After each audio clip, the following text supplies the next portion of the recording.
Shoferi i biznesmenit italian Edoardo Sarci, i cili u vra pas mesnate në Salarit të Tepelenës, ka dëshmuar se Gazmend Braçe është autori i vrasjes. Ai dëshmoi se autori u doli përpara makinës dhe ngriti dorën për ta ndaluar, dhe në ato moment autori ka hapur zjarr duke qelluar shtetasin italian. Policia ka ngritur disa postbllokje në zonën për kapjen e Gazmend Braçes, e shkuara errët e Gazmend Braçes. Gazmend Braçe është djali i Eqerem Braçes dhe nipi Gramoz Ruçit. Gazmend Braçe u arrestua në vitin 2019 pasi i mori armën nga brezi i oficerit të patrullës së policisë dhe e plagosi me të Aleksandër Zhapajn, gjatë kohës që të dy po shoqëronin në spital një të afërm të lënduar gjatë një sherrri në një lokal në Levan të Fierit. Gazmend Braçe, 22 vjeç në atë kohë, akuzoi për veprat penale vrasje me dashje mbetur në tentativë e goditje për shkak të detyrës të punojnë si të rendit publik.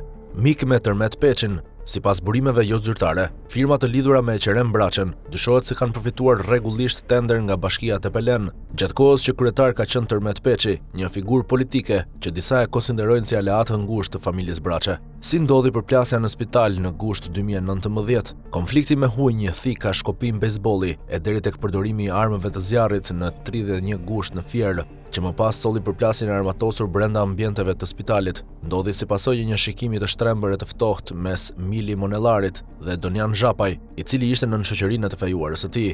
Mili Monellari, i cili ka ngulur syt, por nuk kanë folur asnjë fjalë së bashku. Kur Doniani është kthyer në shtëpi, bashkë me baban e tij Aleksandrin dhe vëllain tjetër Aldo, janë ulur për kafe. Gjatë kësaj kohe ka telefonuar Mili Monellari, i cili i ka thënë për kafe. Doniani ka shkuar te një lokal me emrin Darion, ndërsa babait dhe vëllait nuk i ka treguar. Në lokal ka takuar Milin, ndërsa persona të tjerë qëndronin larg. Më pas aty është afruar një person me emrin Gazi Braçja, i cili i ka thënë që Mili është kunati i tij dhe çfarë kishte ai me të.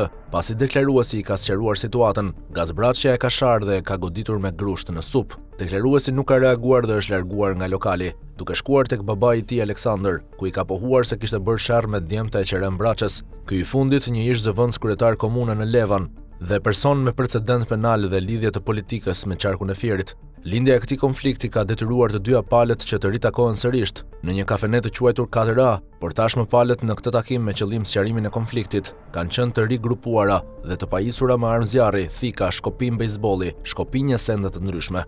Në vend që diskutimi të shkonte në drejtim për t'u sqaruar dhe shuar konfliktin, takimi ka shërbyer për t'i hedhur akoma më tepër benzinë zjarrit, duke sjellë një përplasje mes dy grupeve që më pas u përshkallëzua deri në përdorimin e armëve brenda ambientit të urgjencës spitalore të Fierit. Në këtë përplasje 3 vëllezërit Zhapaj kanë mbetur të dëmtuar. I dëmtuar ka mbetur me thik në bark dhe Klajdi Lamaj, ku ka filluar të bërtas, i cili ka kërkuar ndihmë kamarierit të lokalit që t'i hiqte thikën që kishte në krahun e djathtë në fund të barkut dhe kamarieri i ka hequr thikën e ngulur. Ndërsa Aleksandër Zhapaj, duke parë 3 djemtë e tij të shtrirë në dyshemen e lokalit dhe njërin prej tyre që bërtiste qelloi se na vran, ka qelluar një herë të vetme me çiften që i kishte marrë me vete, armë të cilën e disponon me leje. Kjo goditje me armë në ajër ka sjellë largimin nga vendngjarja e grupit të drejtuar nga djemtë e Eqerem Braçes, duke e zhvendosur për leshjen këtë radhë me armë brenda ambienteve të urgjencës së Spitalit të Fierit, çka solli ngritje në këmbë të organeve shtetërore të Ministrisë së Shëndetësisë dhe Ministrisë së Punëve të Brendshme. Kjo pasi arma që u përdor për të kryer krimin brenda në spital ishte një automatik Kalashnikov që mbahej në krah nga efektivi i policisë së Fierit, Arjan Memaj.